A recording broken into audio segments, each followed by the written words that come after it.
On this episode of the Youth Ministry Sherpas Coast to Coast podcast, Shannon, Brock, and I have a heart-to-heart about travel, sports, family priorities, and the difficulty of shepherding kids when they're so busy.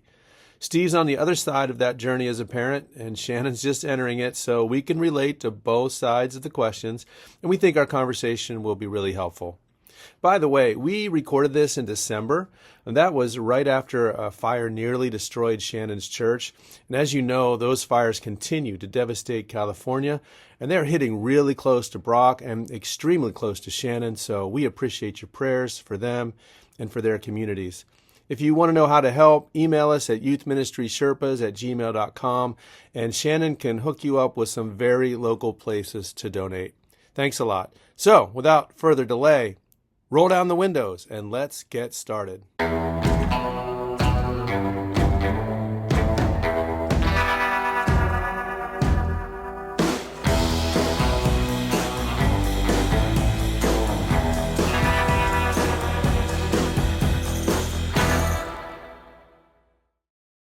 Hey friends, welcome back to the Youth Ministry Sherpas Coast to Coast podcast. It's good to have you with us. My name is Steve Anderson. I'm joined by co-hosts Brock Morgan and Shannon Dunn.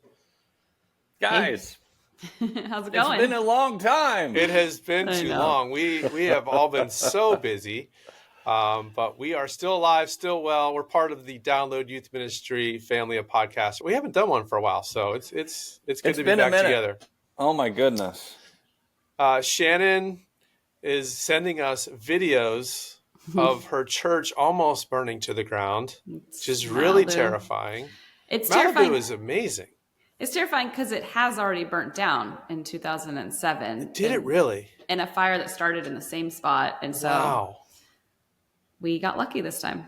Yeah, for sure. Wonderful, though. I mean, that's so scary. And man, and that region in particular in Southern California is just so, this time of year, it's like on the regular. Yep. And then the thing is, it scorched our entire canyon road. I mean, scorched it. So now anytime it rains, we're going to have horrible mudslides. I'm probably going to go the long way around to go to work. Yeah, that area. It's so beautiful, and there's so many amazing things about that area, but you get the mudslides, and but it's the nature of the beast. But I'm just so glad you guys are okay. Yeah.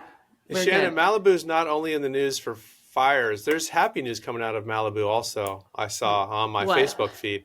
What did you see? Dick Van Dyke just celebrated, I think it's today actually, celebrates his 99th birthday. Well, that's interesting because he is evacuated. I know exactly where his house is. Wow. And his neighborhood had the most damage from the fire and are not yet. He's literally currently evacuated still. So poor guy on his birthday. Yeah. Hey, have you guys seen his videos with Coldplay? Yeah, with Chris Martin. Oh my gosh, it's so sweet. It's beautiful. Yeah. He is a genuinely sweet man. You can catch him singing Mary Poppins songs in the grocery store, like literally. Oh my gosh. Yeah. Come on. Oh, that would make my life to see I'm going to commute to Chino from Malibu just so I can regularly see Dick Van Dyke. Bump into Dick Van Dyke. What is he? How old did you say he was? 96? He's 99 today. Oh, 99. Mm-hmm. Yeah. That is good. Wait, he shares a birthday with Taylor Swift. Today's Taylor Swift's birthday, you guys. I'm not joking. Which birthday do you think is more important, Shannon? Well, for my children, they woke up telling me it's Taylor Swift's birthday. Yeah. Which one is more important to the ongoing culture of America? Well, I know. That's actually a pretty big argument. It is a tough one right now. We could do a whole podcast. My age, but we could do a whole podcast on that alone. Dick Van Dyke versus Taylor Swift. Step in time, my friend. Step in time. That's going to segue into our conversation for today because I'm sure from the time she was a young girl, Taylor Swift was all about playing guitar and singing. And I'm sure Dick Van Dyke has been dancing since he came out of the womb 99 years ago. And he has the best British accent in the history of movies. So we all have students who have amazing talents and gifts. who are pursuing those gifts with great passion. And in this day and age, it seems like every family and every kid in our youth group is busy with the activities that they are so deeply involved in. More opportunities than ever before, all consuming, no matter what, arts, sports, theater, whatever. And so we've just been talking kind of before we started recording about what's new about 2024? What are we sensing that's different in this? And how do we kind of engage these conversations? What's the reasoning behind it? Where does youth ministry fit? Big conversations going on for really a couple decades, but we're going to try to bring some insight, some thoughts into it fresh today. So for sure, we have busy kids, right? I mean, it's, do you guys have very many kids involved in like travel sports? Absolutely. Like that is like we have, for whatever reason, we have a huge amount of softball girls. We do also. And I mean, they're traveling to different states every weekend. Like they're getting on airplanes. 30 weekends a year, probably. That they're playing. And then there's private coaching. A ton of that. Daily practice. Yep. School practice and travel team practice. Yeah. Same seasons. It's quite intense. It's quite intense. I would say that when I was in high school, I was really committed to basketball. My goal was to play in college, and so that's what I was doing. But here's the weird thing: there was a different culture in that even public schools gave lighter homework, so kids could go to youth group on Wednesday nights. Yeah, you've definitely dated yourself there, bro. Yeah, that's weird. Like there were no games on Wednesday. I never missed youth group. Yeah. But today, if you're getting involved in dance or a play or any kind of sport, there's going to be conflict. Yeah. It's 7 days a week. Yeah. The nature of the beast has changed significantly. Well, and for our students, they'll be like, well, play practice ends at 5. I could still come to youth group, but when am I going to get my homework done? So it's like, it's doing all of it, right? It's not even necessarily that the sport or the dance or the theater is at the same time of youth group, but it's like they can't juggle all the things and include youth group in that, is what I've seen too. Yeah. One of our biggest ones is marching band. I was in marching band in high school, and it was fun. And we would practice after school, and we would play football games, and we went to Disney World. Marching band now is you play at football games, and you go to competitions every weekend in the fall, and they last the entire day. Saturday they leave at 6 a.m., get home at 10 p.m. And so, like you said, Shannon, they're like, it's crazy. I can't come to youth group because I got to get my homework done. When am I going to get my homework done? Yeah. I mean, it might be the most consuming. It's almost as bad as. No, we've got some band kids that, or like weekend retreats. It ain't happening. Yep. We lose some to that. We lost probably 10 to our fall retreat this year for band. Yeah. So it's definitely an ish. Do you sense it's different than it was 10 years ago? I think the culture's value system has changed. I think the church is less influential. Maybe not quite 10, but definitely 20 years ago. But we saw that shift in about 2010. All these books started coming out and research and the kind of cultural shifts and moving into post-Christianity and how the church has been culturally displaced by the schools or the community center or all kinds of great stuff and thinking on this. Yeah. An average church attendance has dropped. The average family only attends church, whatever, less than 1.5 times a month. Oh, dude, we'll have whole families because dads and moms are coaching, and they don't miss their kids' game. Nope. And so nope. Sunday mornings, there'll be like whole families missing for 2-3 months on Sunday mornings. You guys going to make me feel guilty because I let my kids miss church to play in their basketball games? Is this an intervention? I would say this. If I were a kid today, I would be one of those kids that would miss youth group because of basketball. Sure. Mm-hmm. Yeah, and I shared this with you, Shannon. I've lived this because I have 3 sons. They're all grown, but they all played sports. I coached a travel baseball team for 2 seasons. Mm-hmm. My oldest missed all his middle school basketball games, which was a big deal at the time, were Wednesday nights, which is when our youth group was at the time. So he missed like a whole season of that. And I had like this inner like conflict of, I really don't want to be at youth group tonight. I want to be at his game, and I would try to work. So you're just entering that stage, and it's very challenging for parents. It's interesting. I find out here that the travel teams actually affect the elementary kids more than the middle school and middle school actually, but the high school students can kind of fully engage into their school's sport. Sometimes, actually oftentimes, if they are really, really, really into their sport, they will change schools and go to the private school that excels in that sport. But I'm seeing less of them joining the travel. Like the travel team thing in high school doesn't feel big out here.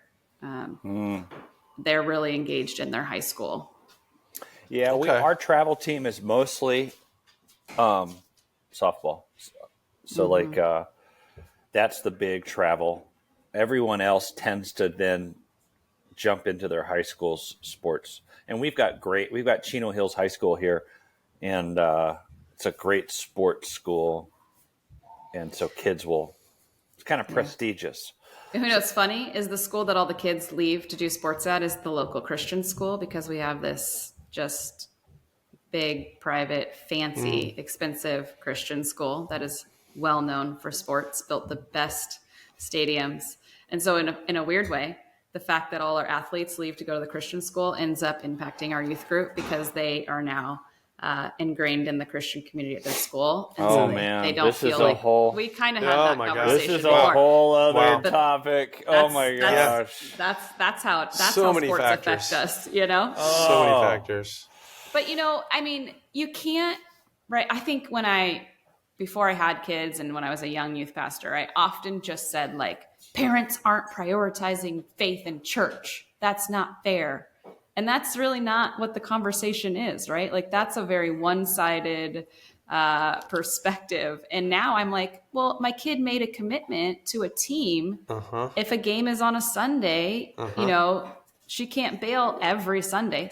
There's like times that I will, say, hey, this is important. We got to miss a game. But you can't expect them to both be able to stay on a team and, choose church over team. So it is interesting. It's a nuanced conversation. For sure.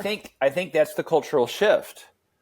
There was an implicit built in the culture that they've made a commitment to go to church. And so if I sign my kid up for something, whatever that something is, we already have a commitment Wednesday nights. Yeah. And that's not built in the culture anymore. Like you said, the way you just framed it, there's no commitment to church. Sure. No. Church is my kid just made a commitment to soccer now, though. Yeah. And so it's the cultural shift that is like that I don't know. It's just interesting, and I think it goes back to that post-Christian kind of shift where the church is not seen as necessary anymore. Well, and from a discipleship perspective, I could say and argue, well, their faith their faith relationship with Jesus doesn't have to come from attending a program on Sunday or Wednesday, right? Like, it's fair. So we could go, there's just so many arguments and roads to go down in that conversation. Oh, it is. Yep.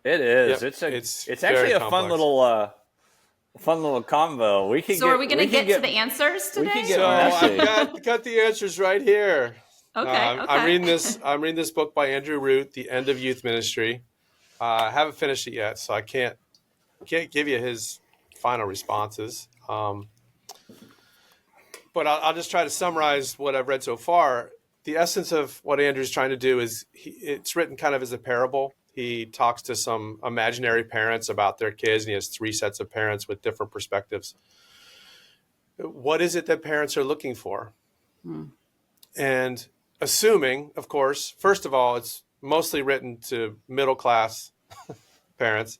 This would be a whole different conversation if you're in the inner city or something like that. But to middle-class parents, what they're thinking is they want the best for their kid. Let's assume parents want the best for their kid. Mm-hmm. It's not they're the worst parents. They don't love God. It's they want the best for their kid.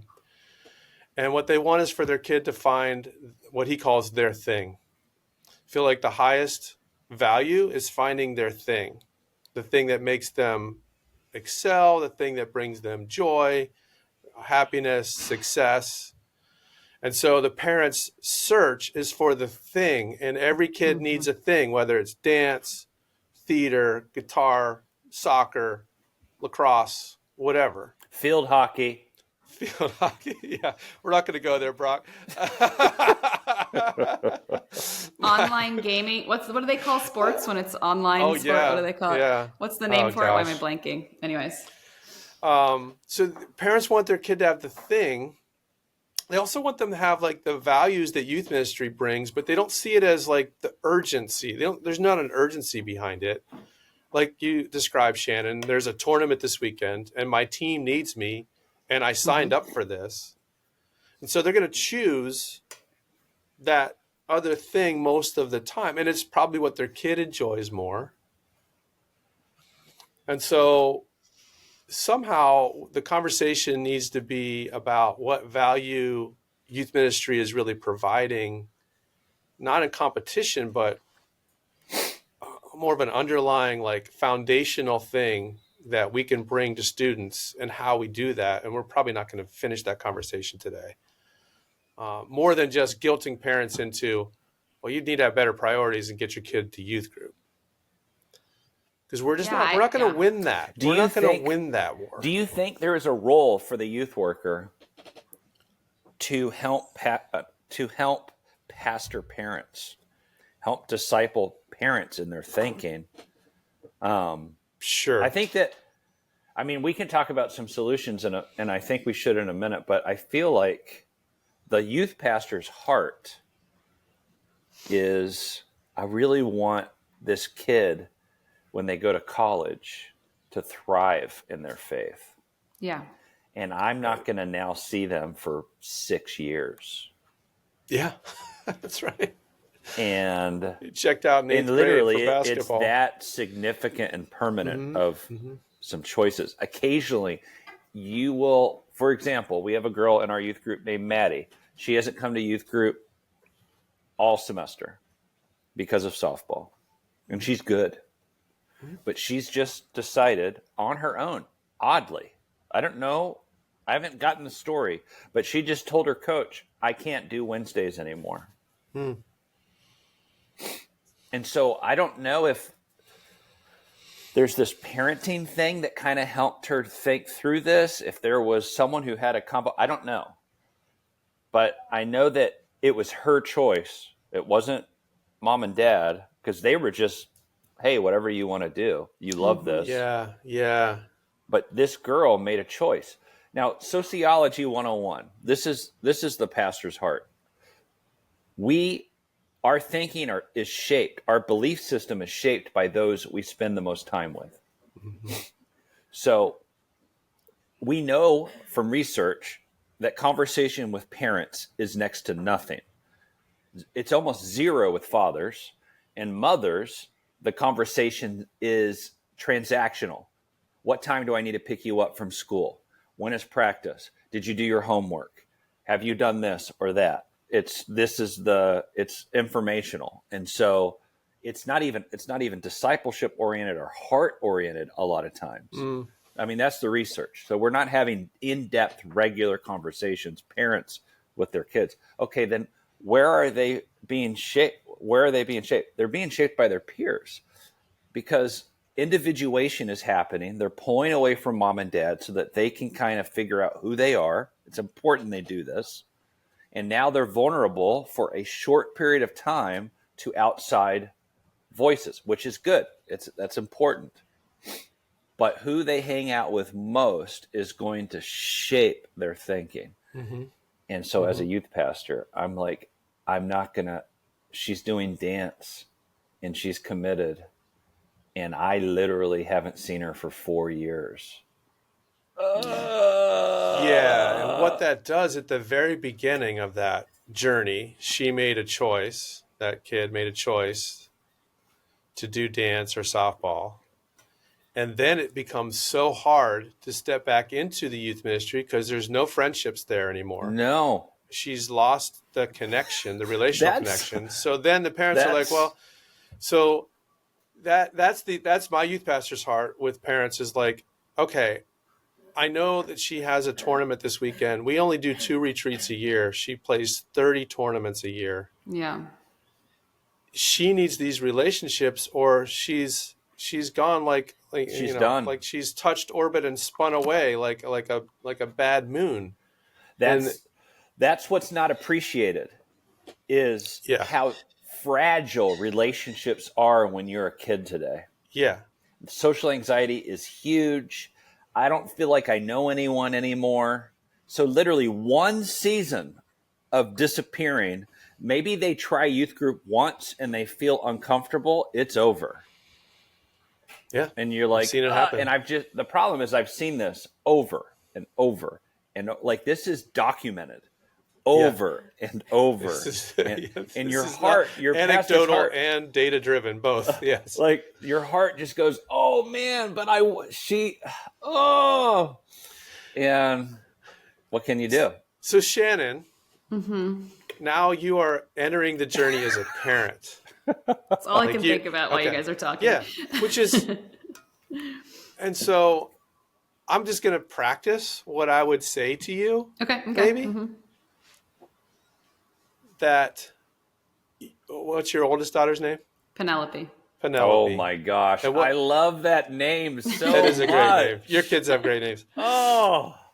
By the way, she is the spitting image of you. She's so adorable. All your kids have a look. There's like a look. It's me. Okay, so let's say Penelope is going to be a soccer player. Mm-hmm. What is the thing that she loves to do? The problem with my kid is she have a thing yet? The problem with my kid is she wants every sport. Go with soccer. All right, go with soccer. She just got done with the soccer tournament last weekend. Yeah. So let's say she's really good at soccer and she gets to 8th grade and the travel coach wants her. As a parent, you're going to be like, oh, my kid's good at soccer. Oh, yeah. And the coach wants her and she loves soccer. And she lights up when she's playing soccer. How could I possibly tell her you can't play on this travel team because it's conflicting with youth group? I can't do that. So she's going to play soccer. Okay. So that's okay. As a parent, I think I would have conversations with her up front of a few non-negotiables and maybe with the coach. So this is a lot to ask. I know this is hard, but like there are certain things we won't compromise on. Like, maybe it's Sunday morning. We're not gonna be gone 50 Sunday mornings this year. Right. Or maybe it's Wednesday night. 45. Okay. Like there has to be, I'm not saying it very clearly, but there does have to be some negotiation. She can miss one Sunday a month. Summer camp conflicts with her soccer camp. This is the one thing Coach, we're not doing this one. I want her to go to summer camp. Summer camp is near dear to your heart, Shannon. It's part of your own home culture, your history. She's going to go to summer camp. Yeah. As long as it's campus by the sea. So there's like give and take, but I think there's some expectations up front of we will not be completely devoured by this thing. Okay, Steve, what you're saying is so crucial, and I think it's important if you're a youth pastor that this is the spiel, because what parents don't know is they actually have power. True. They don't know that. True. They don't know that they can say to a teacher, to a principal, to a headmaster, to a coach, I'm sorry, they're not going to make it this Wednesday. Mm-hmm. Mm-hmm. They don't know they can do that because the coach is so dogmatic and passionate about this sport. I was a coach. I know this. I made it sound like to the players that this was the most important thing in their life.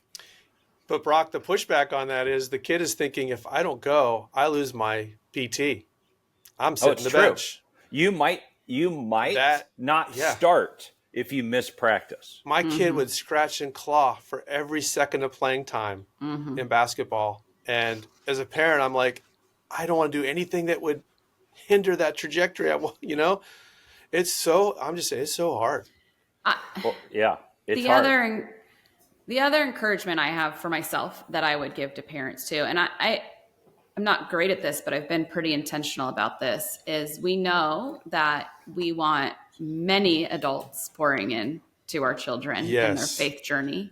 Excellent. And so I have been intentional, even in her sports. My good friend, I'm sitting in her house right now. She was a pastor at our church and she coaches basketball.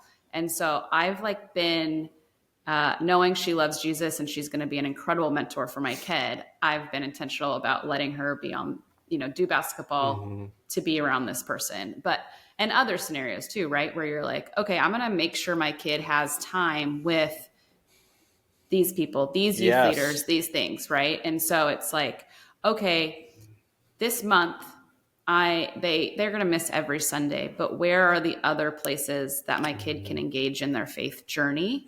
And hopefully that is with peers as well. And it's not just a lonely, because I think that was a key thing that you said. It's like, there's only so much that's going to happen one-on-one. Good things are going to happen one-on-one, but I think there's a lot that's going to happen with peers as well. They're peers. So I like how that. else are you prioritizing your kid's faith journey through other people, mentors, relationships, people they're surrounded with? All of our youth leaders would love to be able to mentor kids, even if it's just through text or, whatever, getting coffee once a month, even the kids who don't come regularly, if that was a desire on the part of the student and the parent. Yes, that's the tricky part. And so those relationships, I think it's harder when you don't see them, but if there's an intentionality behind it, you can compensate. Attendance isn't the magic bullet. Yeah. But it is a key to relationships, and it's important. And my teaching is really good, so you should show up to hear it. But, it's not the magic bullet. There are other ways. So there's got to be a give and take in that. Maybe that season where she's playing the competitive soccer is the season where you ask the youth leader, hey, could you just meet up with her one time in the next month? Yeah. No, I think that's huge. So as a youth pastor, you're going to the parent. You have some power here. You can tell the coach they're going to go to summer camp. We're signing up, but we wanted you to know in advance. 6 months from now, there's a camp. You got the dates? Yeah. Sometimes. We just want you to know that. But then you also are strategizing with the parent. Okay, Kaylee is going to be gone the next 4 months. Can we make sure that she's spending time with her small group leader? Yeah. Can we make sure there's some touch points and you're being thoughtful? And then I would say this is critical. And I was not good at this as a young youth pastor. And I've been determined not to be passive aggressive with anyone. So I'm disappointed that so-and-so, this kid, is now never, ever coming to youth group. But I see her a couple times on Sundays, a couple times a month. I'm going out of my way to let her know there's nothing wrong here. Yeah. You don't need to feel guilty. Right. We love you. And I'm so glad that you've found your thing. And I want to celebrate that with you. And I'm going out of the way to not, so that I walked up to a girl and she acted weird. Yeah. So she hasn't been to youth group in years. And at about a 6-month point, she knew in her mind, I'm never going back to youth group. I walked up to her. She acted weird. Like, because again, the social thing is the dynamic is fragile. Yeah. So I went over and above and beyond to go, no, we're friends. Yeah. Yeah. Like, we're okay. And show interest in the thing that they have chosen to prioritize. Sure. Right. That's something I do. I'm like, tell me about your soccer team. I'd love to see you play sometime. Yes. I don't want them to feel it's not about guilt. Guilt is not good. Not guilt. About guilt is of the enemy, man. Absolutely. Can I share a story I think is relevant to this?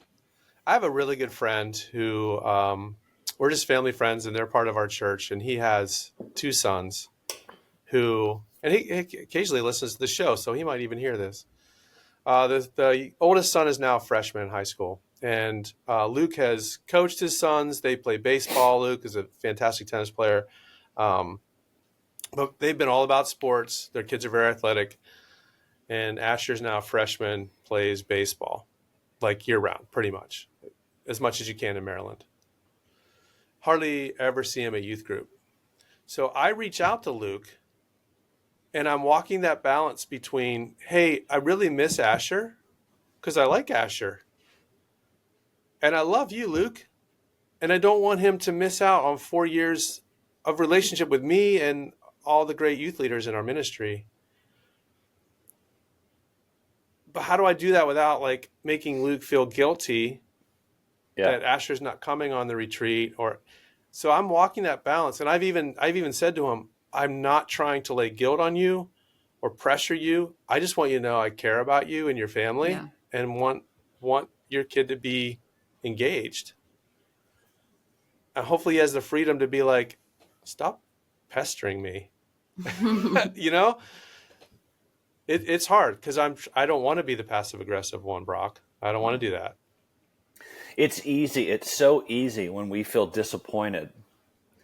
Because our whole heart, ministry is not reciprocated. We love these kids. Yes. They don't know how much we love them, and when this is our they don't reciprocate back, sometimes it stings. Absolutely.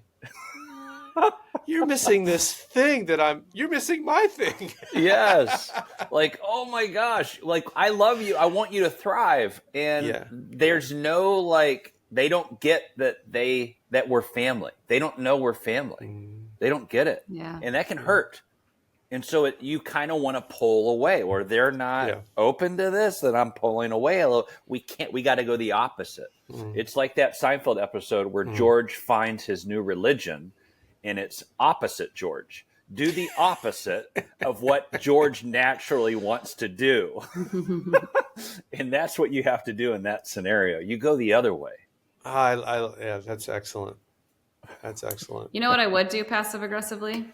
Send them research. No, I'm kind of joking. But I think encouraging conversation on the research of what throwing everything you are into a sport can do for you emotionally. Because I actually think sports are good, right? Sports are great for kids. Sports. For health, for mental health, for all those things. There's a point where sports now tips the other side of mental health, though. And so just, that conversation is important. Shannon, that's to huge. Think about. We just got a girl. She's a junior. She just got a full ride. She's got 2 more years of high school. She has a full ride to Long Beach State. in softball. Already offered. She accepted. Signed like 2 months ago. I didn't even know that was allowed. Okay. And like she's done.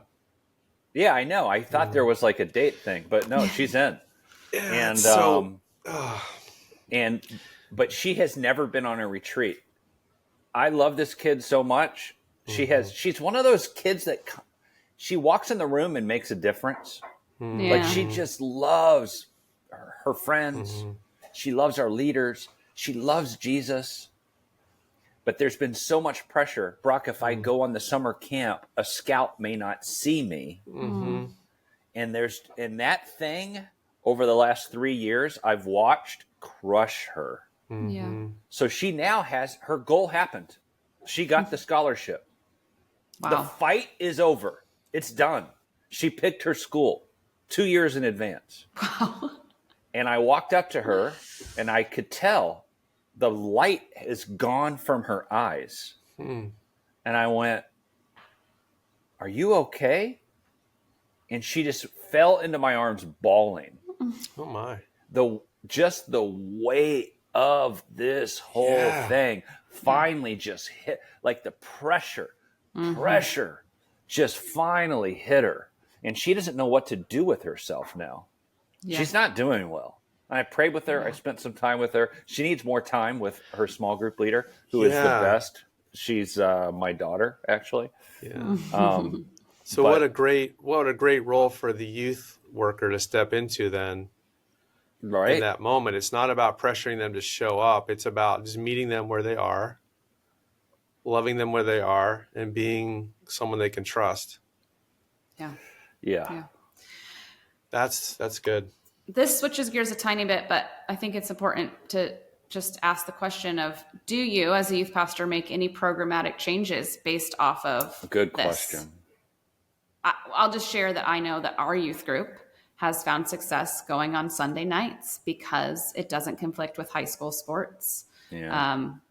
And I think that was why the change was made, was specifically because of sports. So what do you guys think about, programmatic changes? We've always met on Sunday nights, and it still conflicts with sports because they end up with travel teams on weekends. Yeah, there's never a perfect solution, but any other examples though too of like programmatic changes you think are necessary in the culture this way?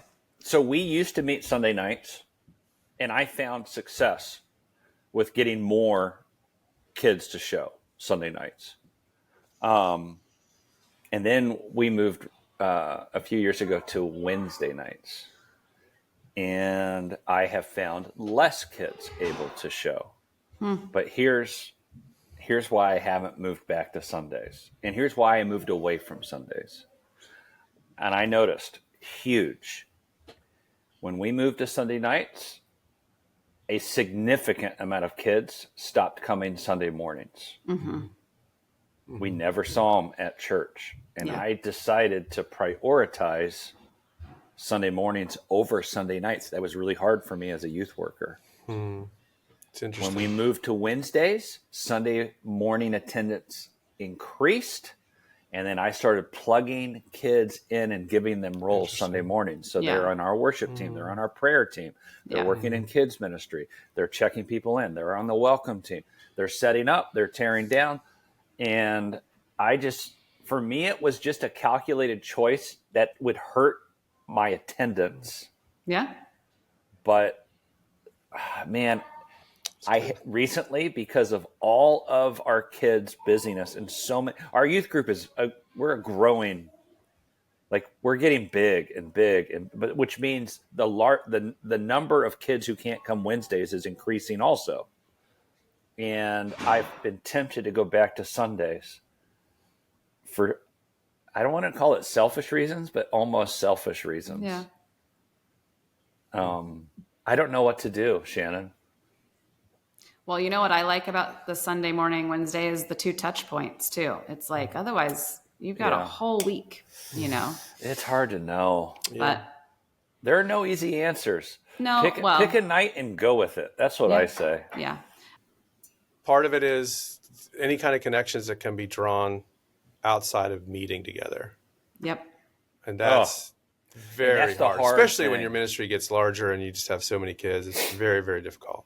Yeah, if you can create a culture, develop a culture among your volunteers to be spending time with kids outside of youth group. Right. That's the silver bullet.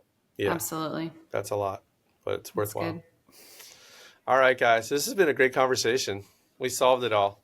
Shannon knows exactly what to do with her kids now. What to do. My kids are going to be perfect in every way. Perfectly balanced. Your kids are spanned from 12 to like 2? 10 to 2. 10 to 2. 10 to 2. All right. You're in it, sister. Guys, I already have a kid who said she would choose youth group because there's 5th grade youth group over Disneyland. So I've won. I've already won. I don't know. I feel like that's the wrong choice. I don't think I would choose that. She goes to Disneyland too much. So that is true. You guys are always there. I'm jealous. My wife won't get a Disney pass. I'm like, can we please get a Disney? She's like, no, we did it. I'm done with it. It's killing me. I like her. Killing me. All right, guys, we will get back together soon. We will not make it so long between episodes, I promise. So it's been great being together. Love you guys. Love you too. Bye. See you soon. Bye.